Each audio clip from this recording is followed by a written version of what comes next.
We're just waiting for a few other people to trickle in, and in the meantime, all of you are requested to please mute yourselves if you're having any technical difficulties with respect to audio. If you are having any difficulties with respect to audio, you will not be able to hear me say this. So if our course coordinator can please put that in the chat. A lot of you have not connected to your audio. I would also request that at least for this webinar, you may keep your videos off. In the subsequent course, of course, we would prefer that your videos are on. Right now, this is going to be short and sweet.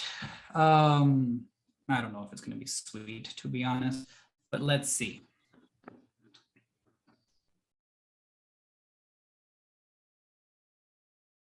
Okay.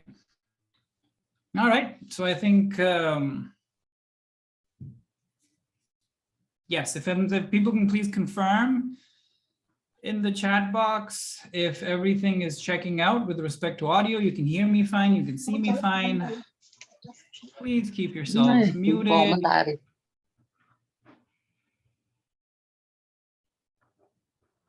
Course coordinator, if you can change the settings such that whoever enters into the meeting is automatically muted. Okay. Jana, so I am beginning. We have a sufficient number of people in. So we have 1 hour today. This webinar is going to span for an hour. In the first 40 minutes or so, I'm going to give you an introduction talking about the importance of the subject. Why is it that we're carrying this webinar or this course actually out? Why is understanding love important? So hopefully by the end of the session today, you will have understood something of the significance, if there's still a question mark in your head with respect to its significance and importance to you, your personal lives, and society in general as well. So that's one thing I'm going to do. I'm going to follow that up with an outline of the course itself. What am I going to be talking about within this entire course? Of course, I'm not going to be alone. I will have help from my team, from guest speakers. What is our overall plan, which of course, like human beings, is subject to change if and when warranted. And that'll be that. If you have any particular questions after that, you will be invited to ask those questions. The questions that arise in the middle of my talk, you are requested to note those down with you or send them to the course coordinator. Please do not post the questions in the chat. Send them to the course coordinator. He will accumulate them and give them to me when the Q&A time comes. Again, this format is only for the webinar today. The way the course is going to proceed, the format that the course is going to follow is going to be something completely different. Okay, so I hope that is all clear. Let me then begin with why love? Why love actually? Why this course? Why in the world are we doing this? Why are we putting all of you together, inviting you to join us on this little journey to understand love? The first of our reasons for doing so is clinical. At the end of the day, and I'm sorry, I should have started with introducing myself. I'm a clinician, I'm a psychiatrist.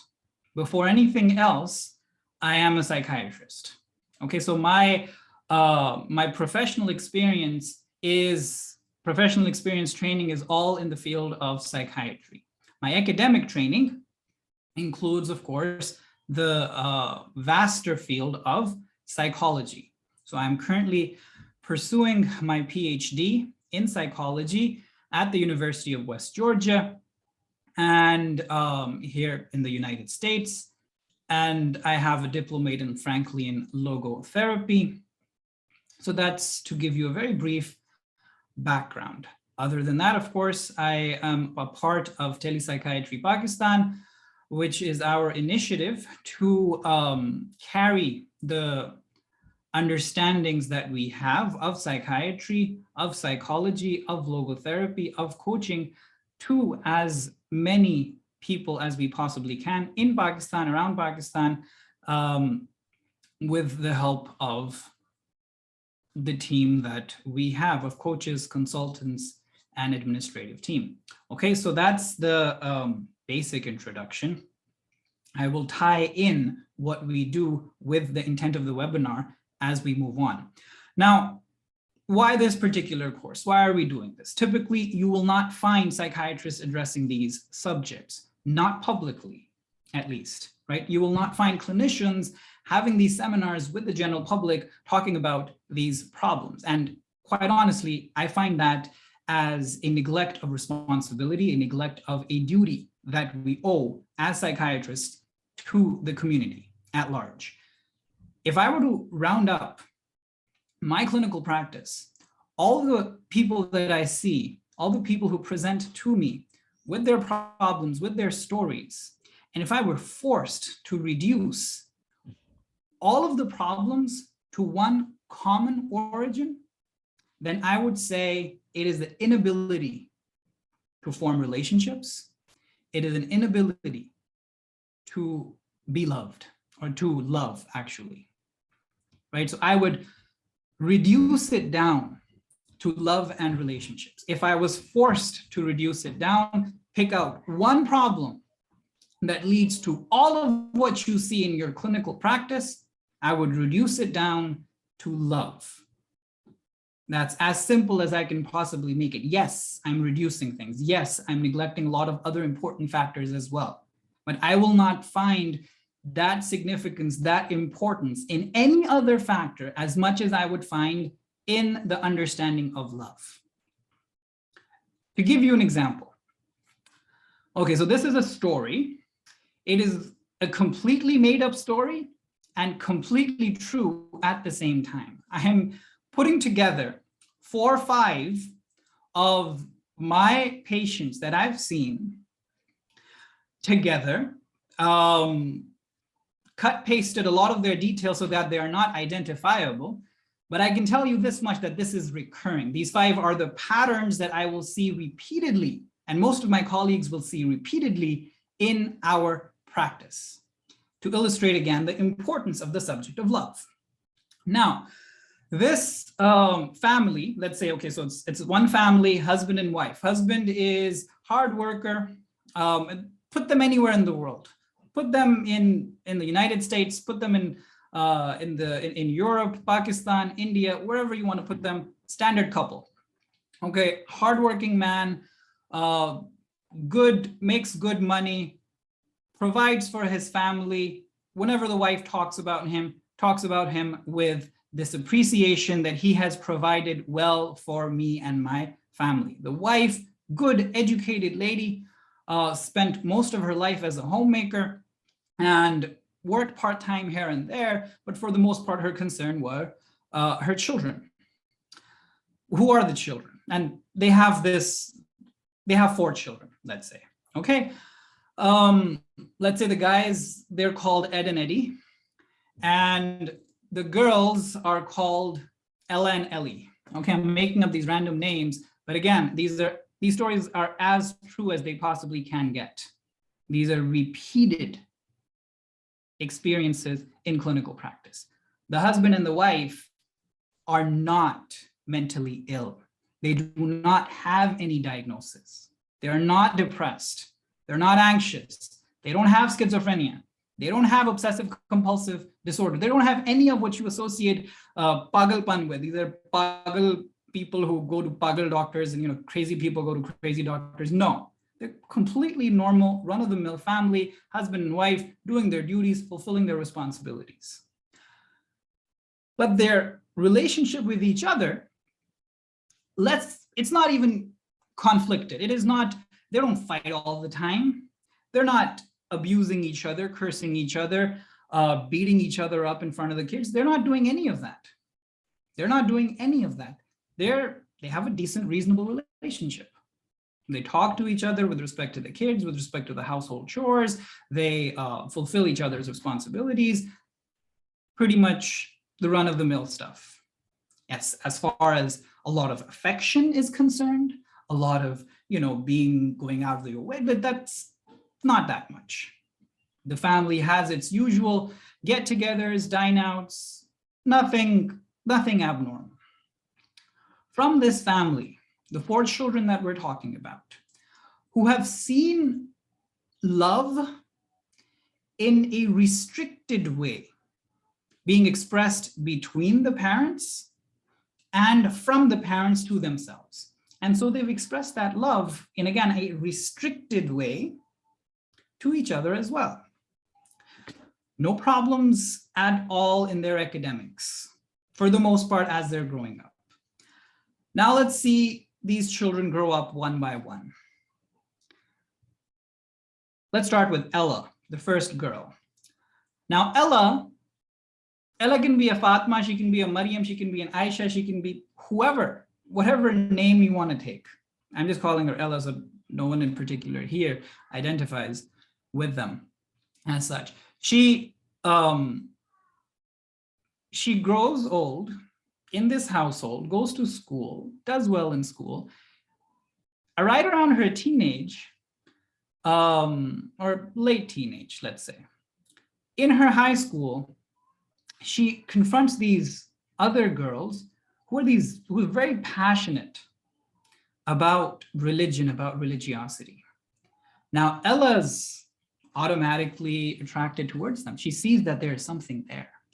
She starts attending their gatherings and she's like, yes, I found it. My life has a purpose. My life has an aim. And she becomes this, what we call ultra-religious, very committed, very dedicated, practicing person, practicing in terms of her religiosity. She has this passion for God, for the work of God, and she says she's going to live this life forever, and she's found her bliss. And there was this something missing in her life, this gap, this vacuum, which has now been fulfilled. Okay. Ellie, that was Ella, okay? Ellie, however, sees that her sister's ultra-conservative, ultra-religious habits are not seen so fondly by her parents. They sort of isolate her from the other normal people in society. She doesn't want to do all of that stuff. She's younger. So what she does is she does what everyone else does. The way the wind blows in her school, she follows along. She chit-chats with her friends, goes out with them, gossips, movies, entertainment, the whole shebang. She likes guys and interacts with them and has a couple of flings as she's growing up, and she's perfectly fine about it and she's enjoying it.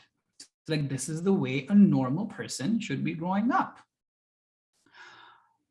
That's Ella. These are the 2 sisters, Ella and Ellie. Ellie was the normal, quote unquote, and Ella was the ultra religious.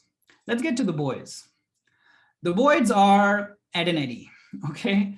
Now, Ed and Eddie, as they're growing old, they become teenagers as well. Right around the middle of their teenage, Ed falls head over heels in love with this incredibly beautiful, drop-dead gorgeous girl from school. And he's like, this is it. I have found my perfect someone, my soulmate. My life has found its ultimate meaning. We were meant to be together. We are one body, 2 souls, or 2 bodies, 1 soul. 2 bodies, 1 soul. That's what it said. Okay, so that's who we are. And he's committed, he's dedicated. He loves her like anything. And that's his life. He's going to love her till he dies, and they're going to raise a beautiful family together and what have you. Eddie, that was Ed. Eddie, on the other hand, does not find the love of his life at 16 years of age. He finds friends who are into drugs. Eddie's like, one of his friends like, just give it a try. He gives it a try. one thing leads to another. Before he knows it, the whole shebang, hash, heroin, all of that is coming into the mix. All of that is coming into the mix. So these are the 4 kids. First, found religion. I'm not saying specifically which religion. At least I tried not to. Second is going with the flow, following the fashion, everything that everybody else does. Third, boy finds the love of his life. Fourth, again, boy finds drugs. The really religious, the ultra religious girl grows up, becomes a woman. Like everybody else in the society, she has to get married. Now, as she gets into that relationship and she's married, she marries. Why? Because her parents want her to get married. Religiously, it is recommended that she gets married. So socially, it's appropriate for her to get married. So she gets married. Does she have any romantic feelings for her husband? Not really. Is she interested in talking to her husband prior to marriage? Of course not. She would consider that completely out of the question. She gets married, and lo and behold, on her marriage night, she finds herself to be incredibly anxious. She had that anxiety thinking about the intimacy, the sexuality in marriage before as well, but she always brushed it aside. Has she ever had any sort of sex education from her parents, what she should not do? Not really. The topic was too much of a taboo for a standard family to ever converse about. She considered herself to be not concerned with these things. And since she had found religion, whatever she knew was religious do's and don'ts. And that was pretty much it. Now, she freezes up and cannot respond to her now married the husband that she's married to, his advances. She doesn't know what to do. He, on the other hand, seeing her response, finds himself to be inadequate. And the marriage is not consummated. Not on the first night, not for the first week. Again, true story, not for 4 years. True story that repeats itself. And they're too embarrassed, both husband and wife, to ever talk about it to anyone else.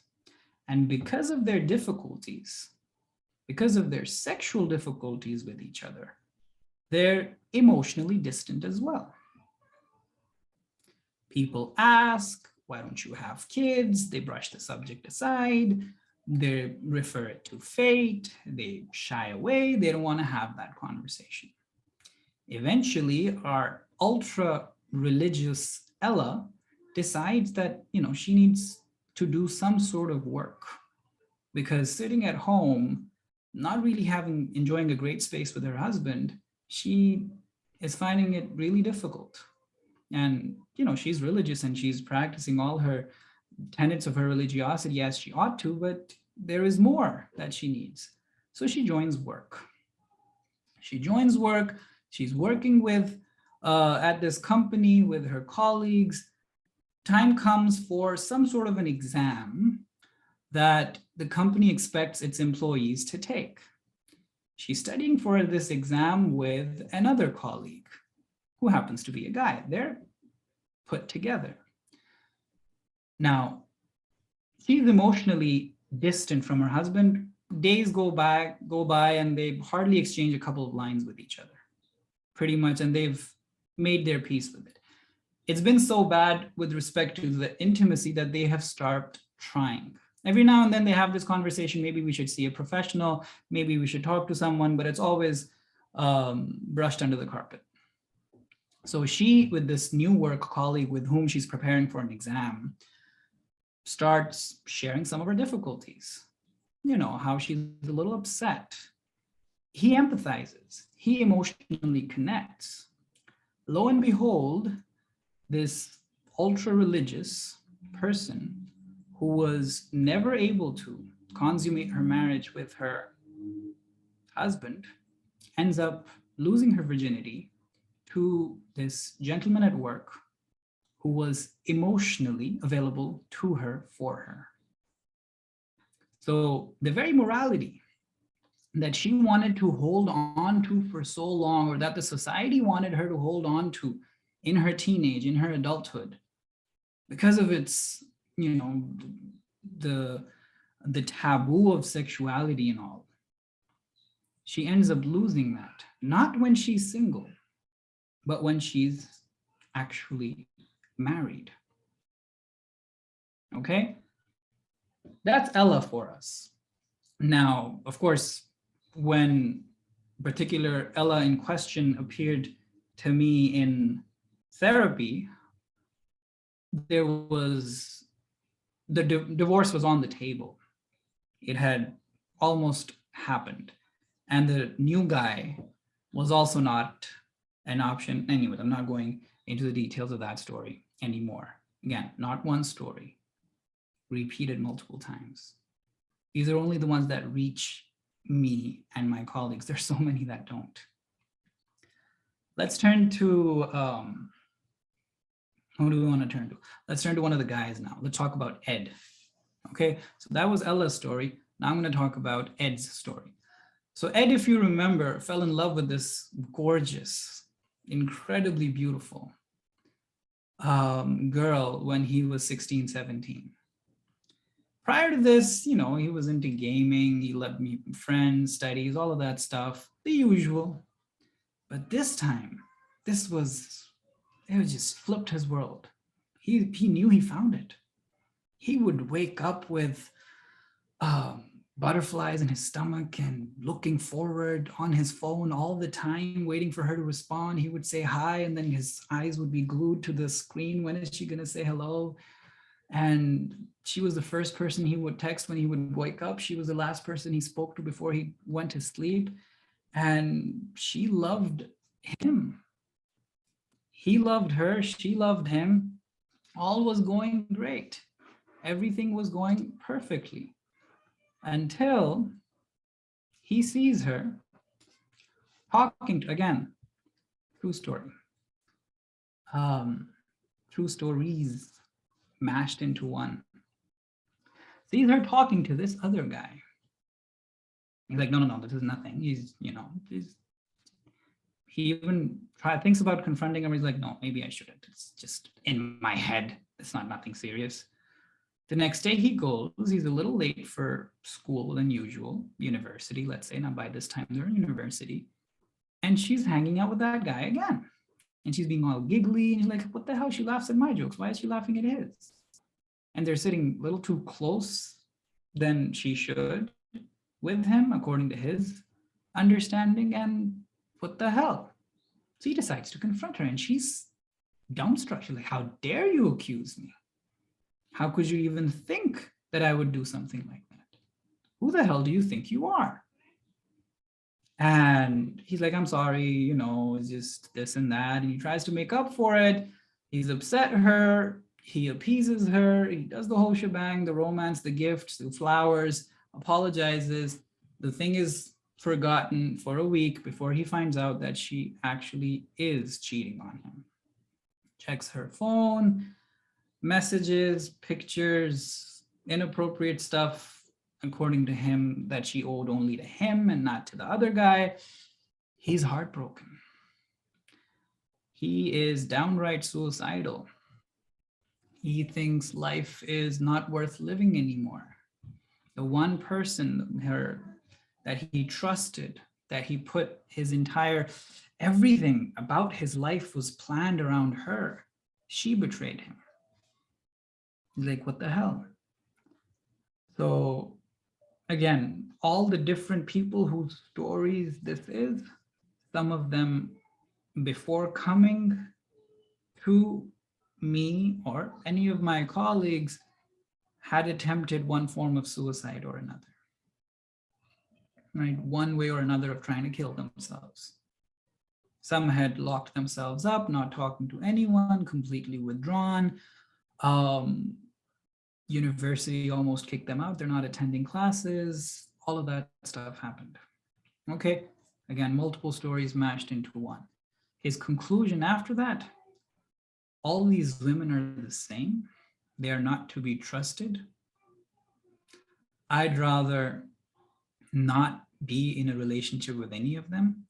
If ever I do get married, it would only be to fulfill my sexual cravings, and she would have to be subservient to me and live under my shoe, so to speak. He became distant from his sisters, started, at one point they enjoyed a pretty decent, reasonable relationship, but he became aversive towards them as well. They're also women. All these women are the same. And again, I've heard this story from the perspective of the mothers and the sisters, because this particular guy will not seek help either, unless he's forced to. Okay, so that was the guy. Let's turn to, we spoke about Ella. Let's talk about, who was the other girl? Ellie? Yeah. So Ellie, the other sister, it was like, doesn't want to be that ultra conservative religious sister that the elder sister was. So she's like, let me just fool around a little bit. She fools around. She has some fun. She goes out with this guy, you know, she's 6 months later, doesn't work out. She's like, it's okay, no problem. People have breakups, I'll move on. She moves on. She finds somebody else.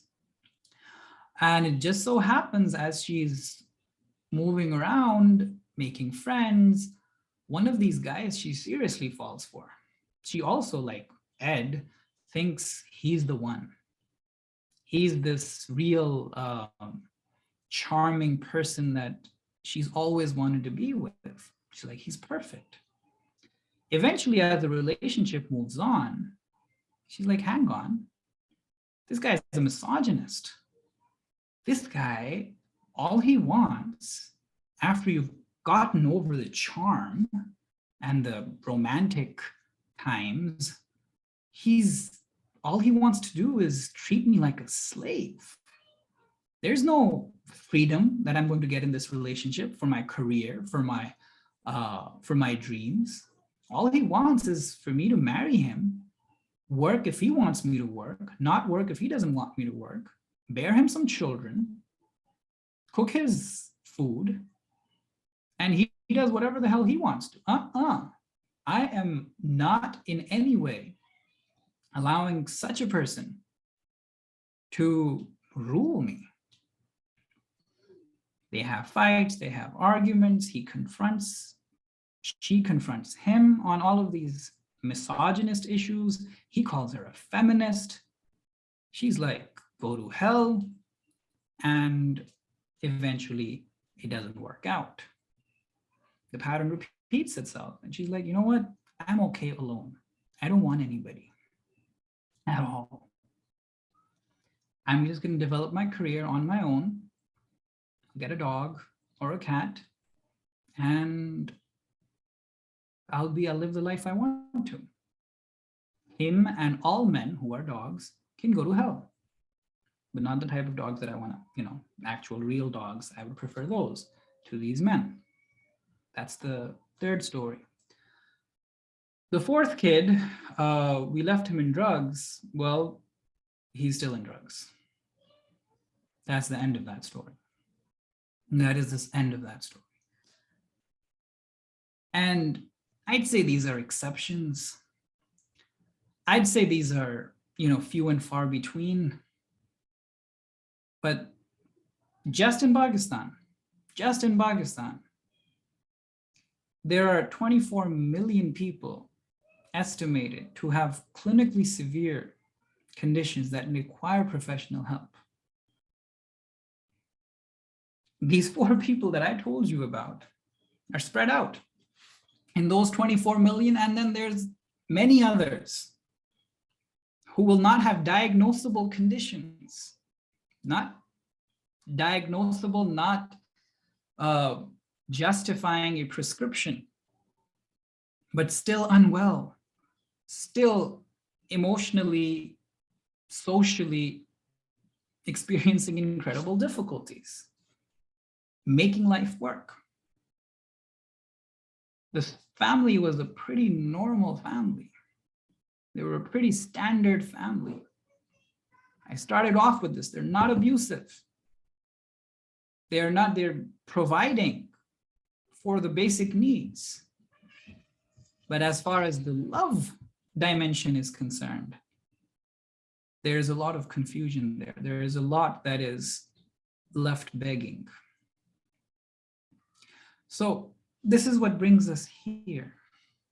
That if we're talking about building a true community, we cannot talk about building a true community if we don't talk about building relationships, if we don't talk about love.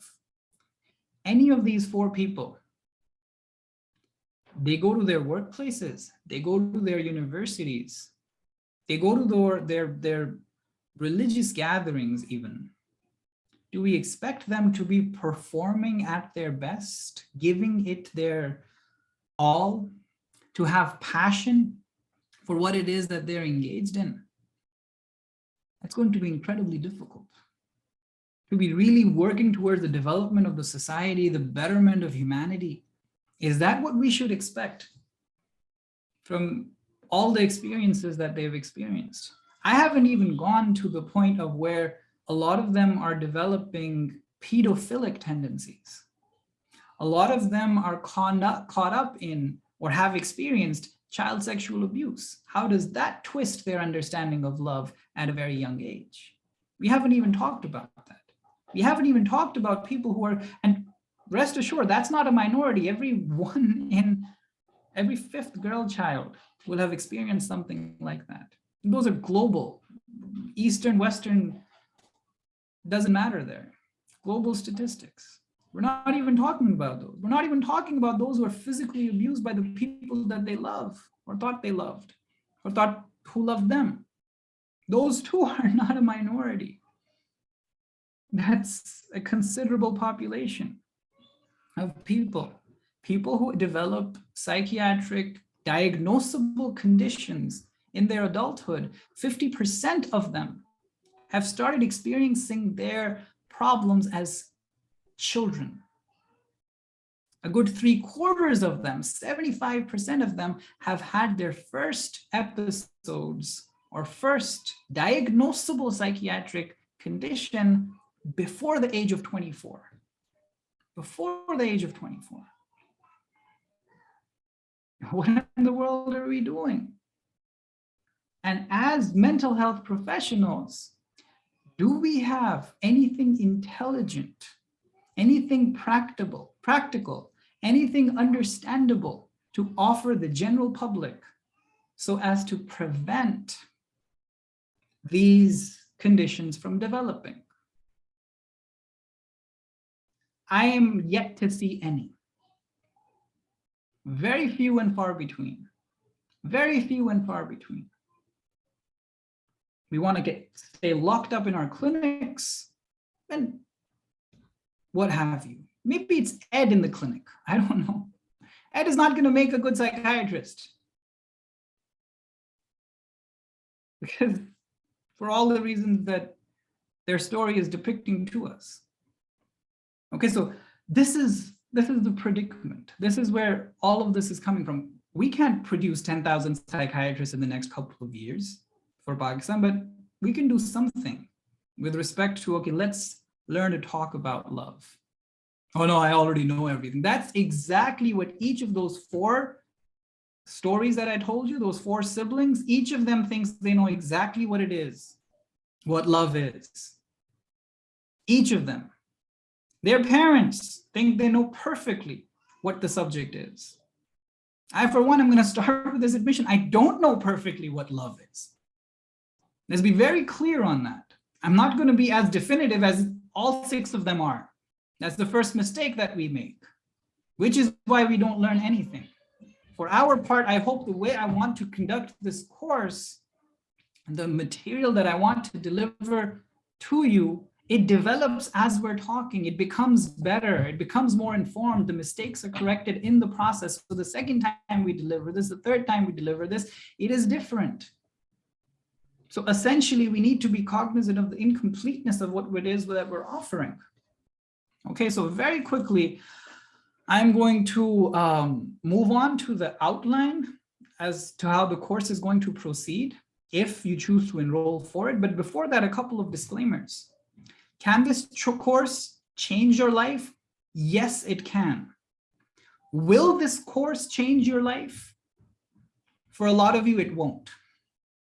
For a lot of you, it won't. And all of us are going to be responsible for that. Me for not delivering it correctly, or me for the material that I have to deliver not being adequate. Quite a possibility. I'm not going to make any tall claims as this is the best thing you ever find in the world and da da da da da. Yes, it has worked for a lot of people whose lives have changed, but it hasn't worked for a lot of others. For the most part, your concern needs to be the defenses that you bring in, and you will bring in a lot of defenses because the content that we're going to be talking about is not going to be comfortable. It is going to be confrontational. It should be confrontational if it is looking to elicit some sort of change. If it is only confirming what you already know, what you're already doing, if it's also only reinforcing your comfort zone for you, then I'm wasting your time and you're wasting your time with me. So don't expect for it to be all pretty. And when your defenses are challenged, when they are put under the microscope and you feel called out, although I'm not going to be calling out anyone, you're going to hate me. And you're going to hate the course. Some of you will. Some of you are going to hate yourselves. A lot of that has happened in the past. So I'm putting it out there. A lot of you will drop out for whatever reason. Right now, a lot of you are listening to this with a lot of parallel windows open on the side. You will be attending the course in that way. Just give me whatever you want to give me in the lecture, the reflections. I'm not going to do the exercises. I'm not going to do. I don't have time. Fair enough. Fair enough. So I'm not giving any ironclad guarantees. There's going to be a lot of variables here. But yes, I am going to give the best of whatever it is that I know from my knowledge, from my experience, whatever our team can put together for you. And when you have difficulty following whatever it is that I'm saying in any way, then we will have ways of making up for it. There's something you don't understand and you ask, we will try our best to explain. But if you never ask, then there isn't much that we can do. There isn't much that we can do. Okay. Very quickly, the course outline. If I may share my screen. Hang on. Okay, so very quickly put together outline. I hope all of you can see this. Let me know if you can. Let me know if you cannot. Quick overview. This is Love Actually. First of all, I'm going to start off. Our first session is most likely going to be an orientation session. Essentially, what that is going to be is you're going to introduce yourselves. I'm going to give a longer introduction to myself, perhaps, and what we do here at Telepsych. And you're going to then put in some of your questions or agendas that you want us to cover. If there is something that is already there, it's fine. If not, then we're going to add that to the course material. Again, it's going to go on for 3 months, right? Every Sunday, 2 hours. There's a lot of what I'm putting on here, but then there's what you tell me you want that needs to be addressed. If it isn't covered under any of the headings, then we'll bring it out as a new topic altogether. Orientation is what we start off with. Then we go on to what you see on your screen over here, what love is not. That all of those misunderstandings, the myths associated with love, I've given them various titles to facilitate understanding. Again, I'm going to try to keep the academic jargon as minimal as possible. Sometimes I might throw it out there just so you know that, I do know that stuff when you start doubting me. But for the most part, the effort, the attempt is to keep it as intelligible as using as much commonplace knowledge, vocabulary, experiences, make it as relatable as possible. Okay, so fish love, teddy love, mullah love, what are those types of love? We're going to talk about those, get an understanding of those, and then keep coming back to them as we're talking about what love is. We're going to have my teacher and mentor, Dr. Basit Kaushal, give a visiting guest lecture on the subject. He's going to focus in particularly on Allama Iqbal again, but sticking with the theme, individual people, practical, our day-to-day relationships. What can we get from there? What can we understand from there? We're not going to try to make it all that philosophical, impractical, unrelatable, difficult to understand for you. Then we go on to what love is, and there I'm going to be talking about the different stages of love, which you see in front of your screen. Do din shauq ke phir kutte bhonkte, that's typically a statement that is used in Urdu to talk about not just marriages, typically marriages, but that can also be extrapolated to other relationships as well, that it's incredible for a brief, what we call the honeymoon period, but then it gets pretty bad, okay, or pretty ordinary. So we're going to address that. We're going to talk about the various stages of love, what their characteristics are, try to identify do's and don'ts within those stages, and find our orientation there. Then we're going to talk about, again, carrying this conversation forward. What does it really mean when you say, I love you? There's a fine print associated with it, what you usually don't talk about, that you're taking on the responsibility of the other person in so many more ways than you thought. Of these ways is a lot of brokenness that each individual brings into a relationship necessarily.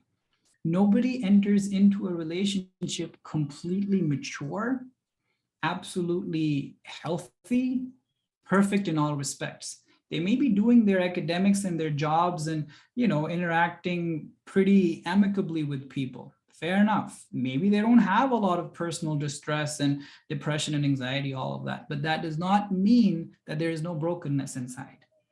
For the most part, the brokenness manifests itself in the most intimate relationships, right? So there is a lot of jinns that you are going to confront, a lot of demons of the other person's personality that you have to confront most intimately in a relationship.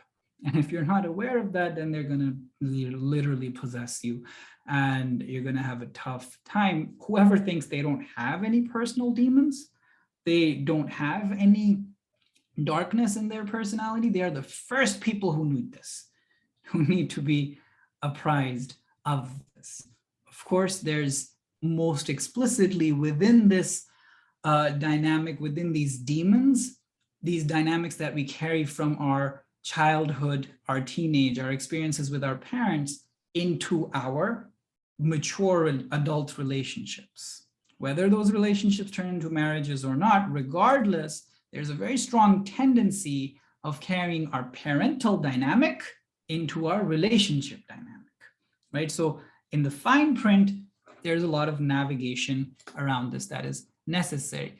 Then we're going to talk about setting up a base camp, very useful analogy that Scott Peck uses with respect to what a relationship should look like.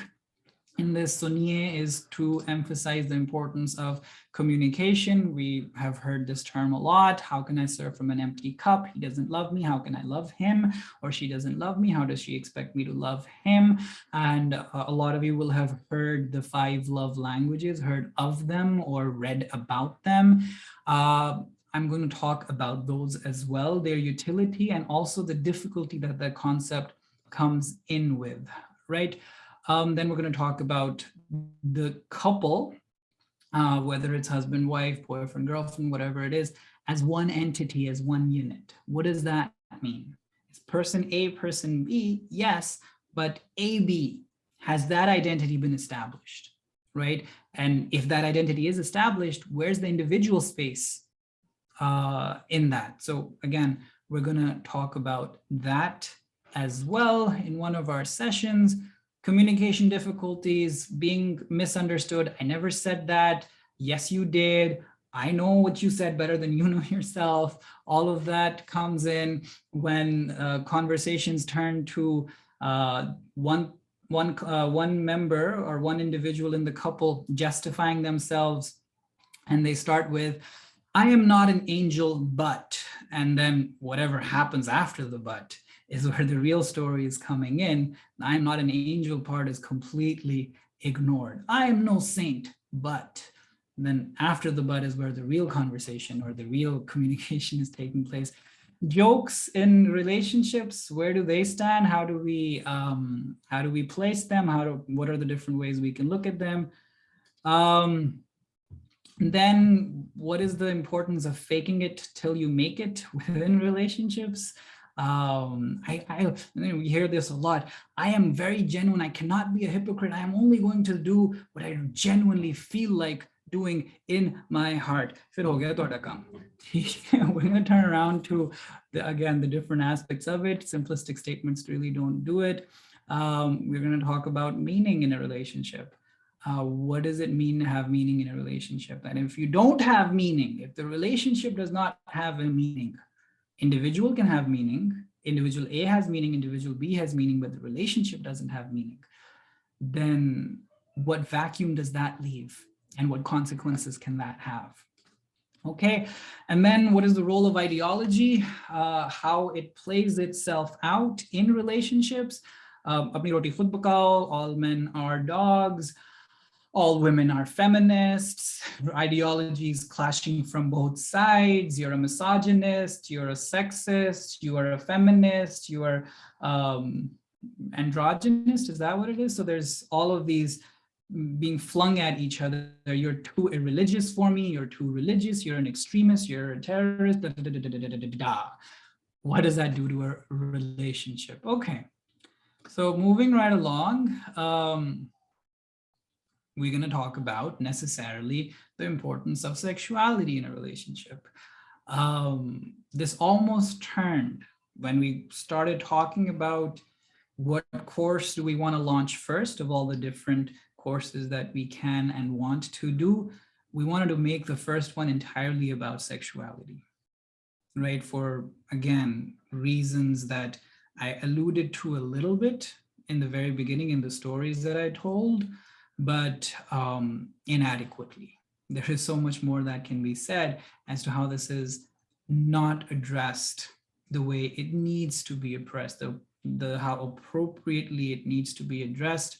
It never finds that attention, and the results are before us that every individual in society experiences in one way or the other, but then because we can't talk about it, we just don't talk about it, or we go to that auntie on YouTube who is, telling you how you're going to get physically ill because you masturbate, and then whatever follows as a result of that.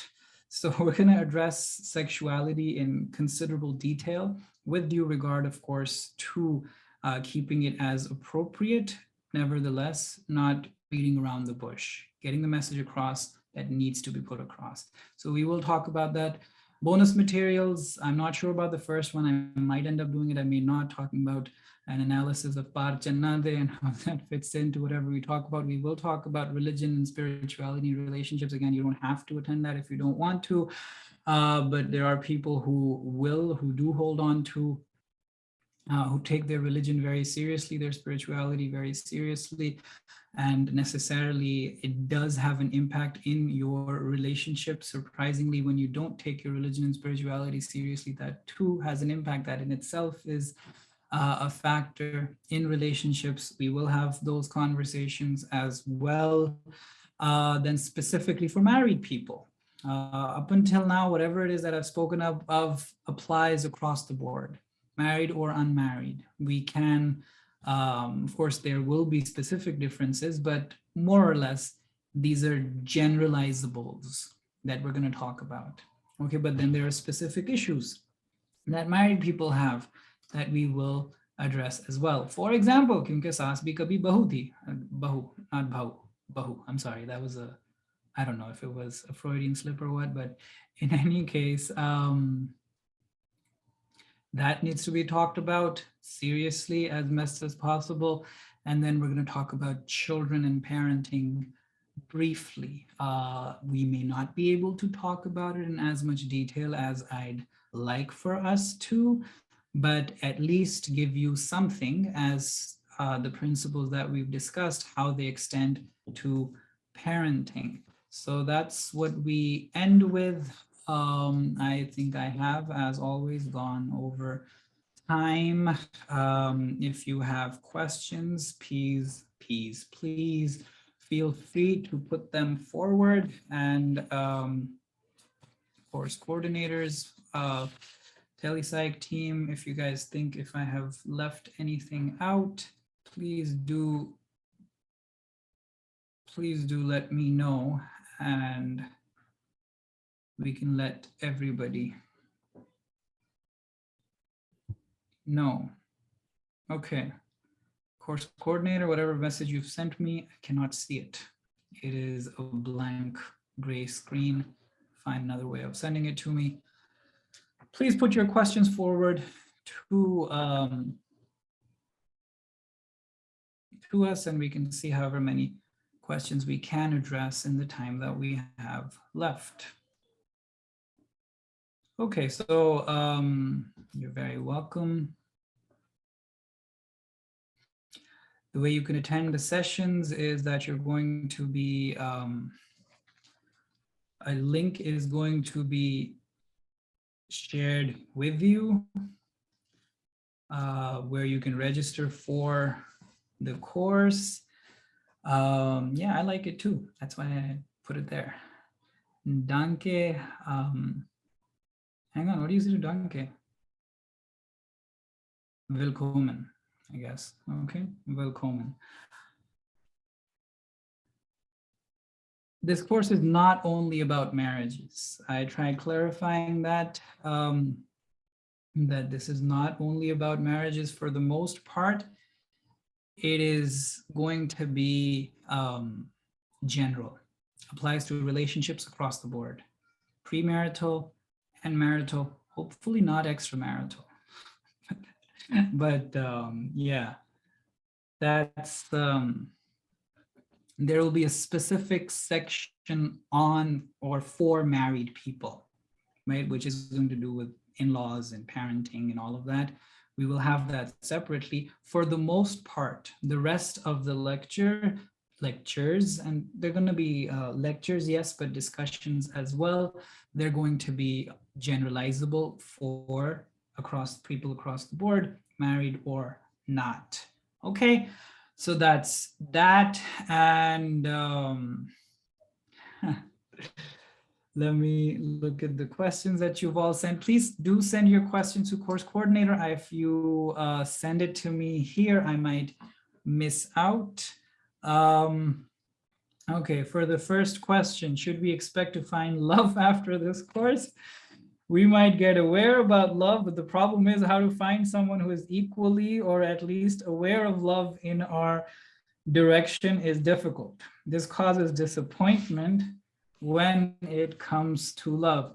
I hear you. It is quite a challenge, quite a problem.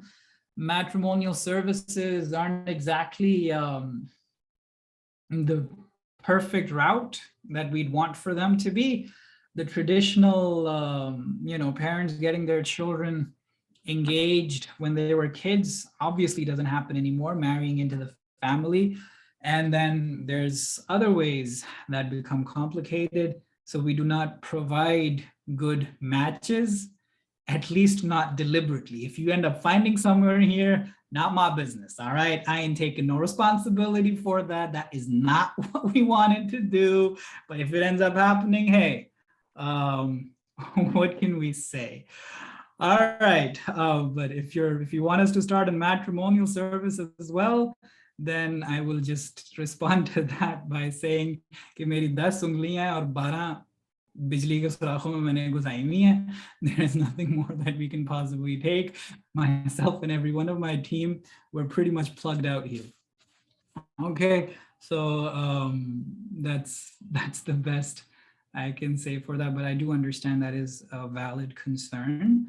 Finding love and where to find love, important enough that it's not a part of my outline, but if you guys want to talk about it, we can have a completely dedicated discussion on that. Again, like I said, this outline is not final in the sense that whatever you want that needs to be addressed that you don't find in there, you let us know.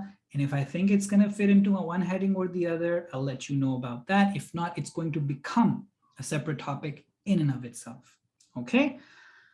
Right. Second question. Please feel free to leave, those of you who are on a schedule. My apologies for going overboard, but again, I'm probably we're going to start on time, a couple of minutes late usually, because we have to wait for people to come in. I'm going to be here on time, inshallah.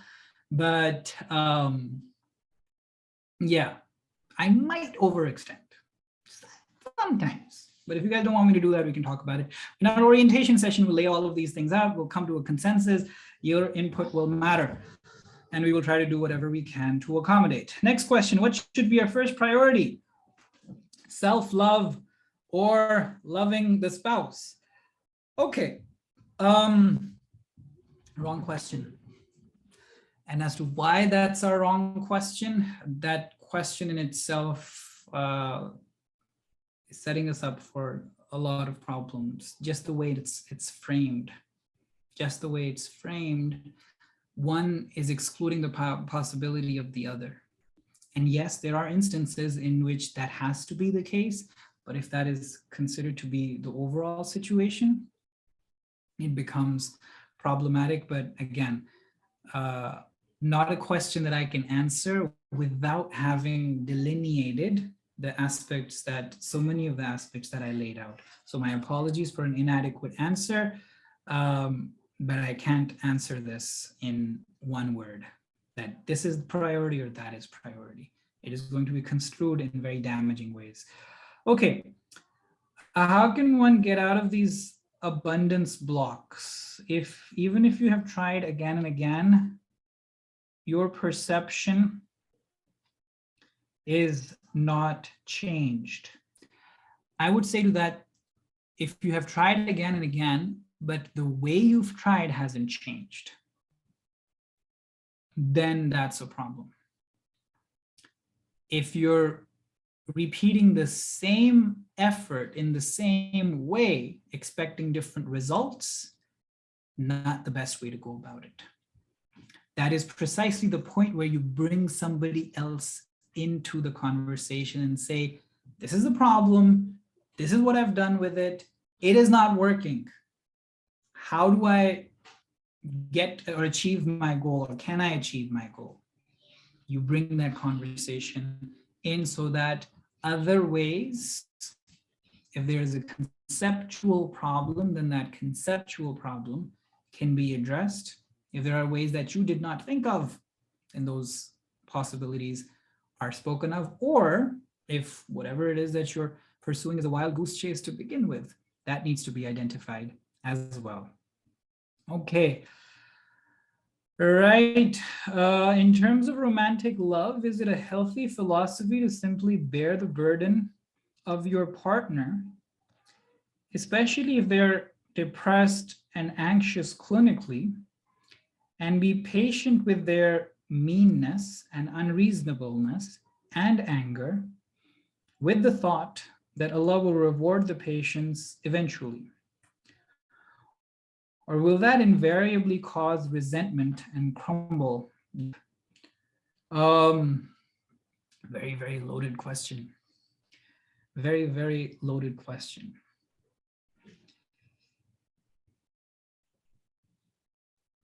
See, within romantic love, whatever it is that we mean by that, bearing some burden of the other person is necessary. And yes, there is a consideration that you have to give to your capacity to bear that burden. There is a consideration that you have to give, okay, what can I do to increase my capacity to bear that burden? But to imagine that I can pop out of this particular relationship because the burden is too much to bear, and to expect that whatever subsequent relationship I'm going to end up in is going to be that perfect relationship. And that's usually the fallacy in a lot of second, third relationships, or second, third marriages for that matter. you couldn't work it out in the first one or the second one. You completely put the burden on the other person, whether it's their depression or their anxiety or any other phenomena, whatever, their selfishness, their this, their that, something monstrous about them, that they're entirely demonized. And if it wasn't them, if it were somebody else, I would have my happily ever after. And you move into that second relationship or that second marriage, thinking that the first wife or the first girlfriend or boyfriend, everything was wrong with them. And lo and behold, what usually happens in the second relationship or second marriage?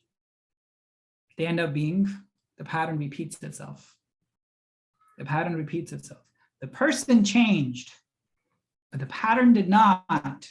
That means you brought that pattern with you, and the demonization of the other was so strong and powerful that you weren't able to see where you were lacking yourself or what you could have done differently. Again, there will be situations in which perhaps you don't have that capacity and you can't do different. Fair enough. But is your situation that situation? I would be very careful before answering that question for it's going to be different for every person. It is going to be different in every relationship. Okay, again, when you're exiting a relationship, especially a long-term relationship, and a person has invested quite a bit in you and you in them, you want to make sure that you've covered your bases, because that person is going to be gone or you will not see them again, but the regret lives with you. That regret, which in the heat of things, in the anger of things, you never thought you would experience. But once the heat dies down and you're broken up or you're divorced, the regret comes swarming back. And then your subsequent relationships have to pay for it. Or you live with it on your own, not knowing what to do with it. Okay, so when exiting from a relationship, that now that you ask this question deserves a section on its own. You want to be very clear. I've done as much as you possibly can. I've done what I could. And you're never going to leave completely regret-free. You shouldn't leave completely regret-free from any relationship, but as much as is possible. If you are leaving 100% regret-free from a relationship, I'm very, very suspicious of that. There is something seriously wrong. A lot of strong, rigid defenses that are kicking in that are demonizing that other person completely. Notwithstanding that some people do deserve to be demonized entirely, that the majority of the fault at least does lie with them. But again, be very, very cautious before you draw that judgment or that conclusion. Sometimes parting ways is the best course, is the most loving course that you can take. Course of action, I mean, right? The most loving choice is to part ways. At times, the situation does warrant that. How does that make sense? Again, more details when the course starts. Premium version only. This is limited version. Okay, so all of those questions that I did not get. Okay, now I have gotten those questions. Right. What if after taking this course, we end up having too high expectations? We already get backlash at home for being too high standards. So as far as I'm concerned, our entire team, we're making a very deliberate and concerted effort into making sure that your expectations become real. That they are, that from that place of fantasy, they're brought to earth. And also from that place of pessimism and absolute, lovelessness of nothing can ever happen for me, or it's an impossibility. we come back to earth. So we would try, of course, we are going to fail in one way or the other for one person or another, but our effort is going to be to make it as balanced as we possibly can. But thank you for putting that out there. We are cognizant of this, and we will try our best that we don't raise your expectations too high, neither too low.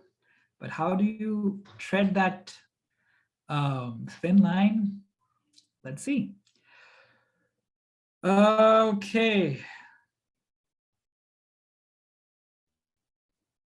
Okay, so at times you do, by LDR, this question, the LDR question is incomplete. The sentence, the question finishes mid-sentence. If you can please resend that. No, I know LDR, they mean long distance relationship. That much I figured out, but the question finishes mid-sentence. At times you need counseling and know what? Okay, how to develop trust again in a relationship if it has gotten lost. Very good. Again, I feel embarrassed for saying that most of these questions I plan on answering in detail within the course itself. I can't give you pellets right now, but I will say this much, that trust is going to be threatened in every real relationship. Now we have to look at, was the expectation too high? Was the trust actually betrayed? What was done? And if you really push me into one size fit all kind of an answer, then my standard response is, if the person looking to regain your trust is showing you what they're going to do differently now than from what they failed, something to show their commitment and seriousness. Acknowledgement is there, of course, that's prerequisite number one. Following the acknowledgement, practically, how do they plan on being more trustworthy? If they're like, yes, I acknowledge it, I was at fault, I'm sorry, and if they have no clue or no willingness to find out practically what they're going to do differently, and they're like defensively telling you either trust me or you don't, that's not a good sign. That is not a good sign. Okay, they should be willing to show what is it that they're going to do differently, or at least be willing to work that differently out with you or with a professional. Okay, will there be a discussion about how to make love happen when there isn't, or how love can be reignited when it is extinguished? Yes, that's my favorite topic. I will talk about that. I wonder if you discussed the line between real love and toxic love, where you're just compromising your dreams and goals. Like, fair enough, real love, toxic love. That will come up again and again. So I can tell you this much. Why are the people that need this course the most resistant to attend? And what can we do to change that? Oh. The best I can say is we cannot force people to attend or do anything, can we? We can have conversations with them. We can try to understand from where they're coming, and once they feel understood, that we have empathized with their position, with their situation, with their whatever reasons that they're giving for not attending. Maybe some of the reasons are genuine. Maybe they don't like me. Maybe they didn't have a good experience with me. Or for anyone else who delivers services like these or courses such as these. Perhaps, I don't know. We would want to hear them out first. Make sure that they know that we've understood where they're coming from. And then after they feel understood, they know that we've understood them, then we look to respond. If we try to preach without all of that having happened, we're most likely going to have it flung in our faces. Number two, we are going to be the inspiration. If there are significant changes that people see in us after benefiting from this material, and it is palpable, that is the difference that I typically see in people who take what we have to offer seriously and make the requisite changes in their lives after having gone through the whole therapeutic process. Before you know it, you have the entire family in therapy. That's my cousin, and they want to come to you as well. And they saw me and they're like, oh my God, you're a different person altogether. Who is this? What is this? And then they're coming. But if they don't see that, if they see you are where you were, only more frustrated and having more content to criticize others, then that's going to be quite the disappointment. So understanding them and being that inspiration. If religion constricts us from enjoying halal relationships, I'm stuck in Ella's story. Okay. What we want emotional support from our partners more than physical support. I'm also pretty hung up. I was when I confronted Ella the first time and then the second, and all the different versions of Ella's stories, they're pretty disturbing, aren't they? So when we talk about religion, spirituality, and relationship, that particular section that I delineated, we can have something of a reasonable conversation on this at that time. Maybe not definitive answers, but at least a conversation. Carry the discussion forward in some direction. Okay. Can I get the course outline slides? Yeah, you sign up and you'll get a whole lot more than just the course outline. You'll get the course material, the course content, everything. Don't you worry. Okay. Other question, if religion, we already got this, didn't we? Oh, you recited the question. Sorry.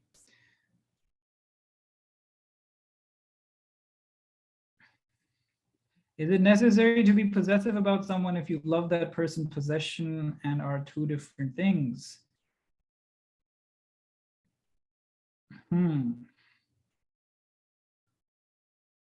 I really look forward to answering all of these questions in detail, and I'm really sorry for not giving adequate answers right now, because I look at your question and I'm thinking, first we understand this, then we understand this, and then we understand third, and then it becomes, and then I get lost in that, and quick, short answer, I'm usually not good with that. So I know what this feels like, restricted version, redirecting you towards the premium version, but it is what it is. I can't really do anything else about it. The rest of the questions that you have, let's try to defer them to the actual course itself. Again, if they are covered in a heading that I've outlined, they will get addressed. If not, we'll make a separate heading, separate session. Those who sign up will get their answers and in a lot of detail to at that. So I look forward to most of you being a part of it, what the course entails, what it offers, what it gives. The details have already been shared. You have further questions, please do feel free to reach out at the contact information provided. There's a WhatsApp number, there's an email address, course coordinator, if you can put that in here right now as well. Your questions can be answered over there. Thank you very much for attending today for this webinar. My apologies again for not being able to give more satisfactory answers that you were looking for and hiding those behind a paywall, unfortunately. If I could, it would be much different than this. but it is what it is. Thank you very much. And Assalamu alaikum.